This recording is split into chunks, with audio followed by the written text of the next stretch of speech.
RAB পরিচয়ে জোর করে ফাঁকা জুডিশিয়াল স্ট্যাম্পে স্বাক্ষর রেখে ফাঁসানোর অভিযোগে সংবাদ সম্মেলন করেছে ভুক্তভোগী পরিবার ও পরিবারের সদস্যরা। পিরোজপুর জেলার নাজিরপুর প্রেস ক্লাব মিলনায়তনে এই সংবাদ সম্মেলনের আয়োজন করা হয়। সকলেই ভালো আছেন। আপনারা আমার নিমন্ত্রণে এখানে কষ্ট করে সমবেত হওয়ায় আমি অত্যন্ত আনন্দিত। আমার পক্ষ থেকে সকল সাংবাদিক ভাইদের জানাচ্ছি আন্তরিক শুভেচ্ছা ও অভিনন্দন। আপনাদের সকলের সঙ্গে সাক্ষাৎকার, কুশল বিনিময় ও ঘটনার বিষয়বস্তু তুলে ধরার জন্য আজকের এই আয়োজনের মূল উদ্দেশ্য। আমি আপনাদের অতি সুপরিচিত। আমার নাম মানিক চক্রবর্তী, পিতা মৃত মেঘনাথ চক্রবর্তী। আমার বাড়ি নাজিরপুর উপজেলায় ৩ নং দেউলবাড়ি দোবরা ইউনিয়নের গাঁওখালী গ্রামে। প্রিয় সাংবাদিকবৃন্দ, আপনাদের অবগতির জন্য জানাচ্ছি যে র্যাব পরিচয়ে আমাকে জোরপূর্বক ফাঁকা জুডিশিয়াল স্ট্যাম্পে স্বাক্ষর রেখে পিরোজপুর জেলার নাজিরপুর উপজেলার দেউলবাড়ি ইউনিয়নের পাকুড়িয়া গ্রামের আজিজুল হকের পুত্র ইমদাদুল হক, তিনি ঢাকা তেজগাঁও থানার পূর্ব রাজাবাজার এলাকায় চাকরির সুবিধার্থে বসবাস করেন। প্রিয় সাংবাদিক ভাইরা, ইমদাদুল আমার পূর্ব পরিচিত। দীর্ঘদিন পূর্বে জনকল্যাণ সমবায় সমিতি লিমিটেডের একটি প্রতিষ্ঠানে আমাকে সাক্ষী রেখে বিভিন্ন মেয়াদে 7 লক্ষ টাকা শেয়ার ক্রয় করে ঢাকা চলে যায়।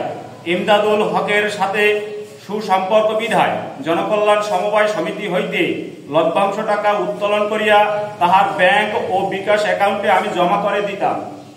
বিগত 9 জুন 2023 তারিখে পিতৃ শ্রাদ্ধ করিবার জন্য আমি সীতাকুণ্ড যাওয়ার পথে সাইদাবাদ এলাকা থেকে ইমদাদুল হক সহ তার সাথে থাকা Mohammad Naimul Howlader RAB 10 battalion mobile 01738608632 ও মিঠু ভাঙ্গা ফরিদপুর মোবাইল নাম্বার 01963726586 ও অনেক লোকজন আমাকে আটক করে অস্ত্র ঠেকিয়ে প্রাণনাশের হুমকি দিয়া 100 টাকার একটি নন জুডিশিয়াল ফাঁকা স্ট্যাম্পে স্বাক্ষর রাখে। এর কিছুদিন পর ইমদাদুল বাড়িতে আসিয়া আমার জায়গা জমি দখল করার চেষ্টা করে। পরবর্তীতে বিষয়টি নিয়ে গত 22 নভেম্বর 2023 তারিখ স্থানীয় গণ্যমান্য ব্যক্তিবর্গ ও 3 নং দেউলবাড়ি দোবরা ইউনিয়ন পরিষদের চেয়ারম্যান FM রফিকুল আলম তার অস্থায়ী কার্যালয়ে বসে তিমির চক্রবর্তী, আব্দুল রহমান, সাফায়েত ব্যাপারী ও ইমদাদুলের ছোট ভাই হাফিজুর রহমানকে নিয়ে সালিসির মাধ্যমে এক পর্যায়ে চেয়ারম্যান 2,50,000 টাকার মাধ্যমে মীমাংসা করে দেয় এবং মীমাংসায় উল্লেখ থাকে জনকল্যাণ সমবায় সমিতি থেকে টাকা উদ্ধার করে আমার 2,50,000 টাকা ফেরত দিয়ে দিবে। কিন্তু ওই সমবায় সমিতির নামে কোনো মামলা না করে পুনরায় আমার কাছে 4,50,000 টাকা দাবি করে এবং বিভিন্ন সময় ভাড়াটিয়া লোকজন পাঠিয়ে আমাকে বলে টাকা দিবি, না হয় বাড়িঘর ছাড়িয়ে ভারতে চলে যাবি। আমি অসহায় মানুষ, নিরুপায় হয়ে আমি আপনাদের শরণাপন্ন হইলাম। আমার নাম মানিক চক্রবর্তী, গাঁওখালী, নাজিরপুর, পিরোজপুর।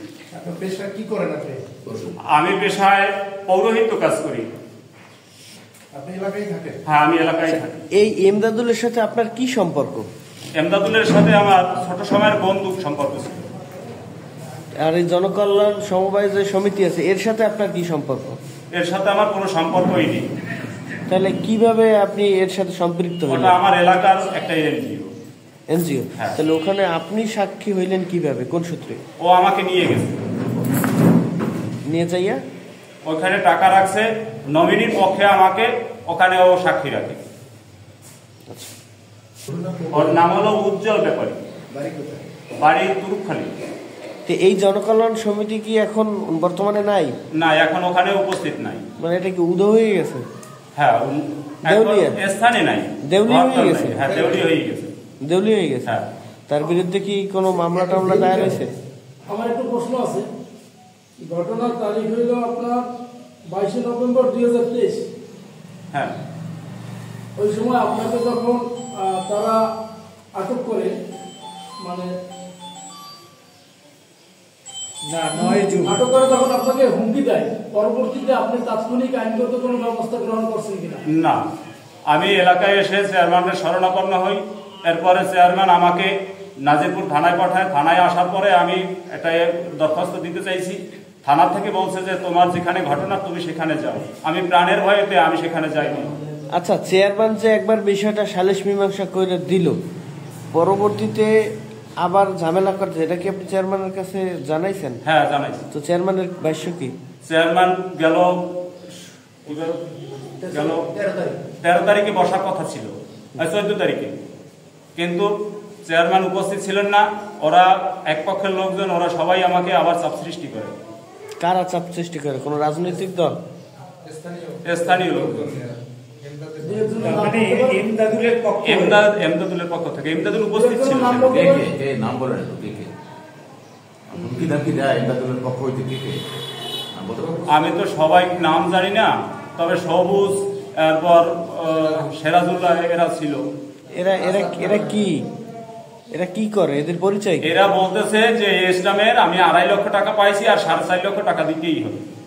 এভাবে জোরপূর্বক আমাকে ওখানে সালিশির ব্যবস্থায় কষ্ট বলে। এরপরে আমি এমদাদুলের পক্ষে? হ্যাঁ, এমদাদুলের পক্ষে।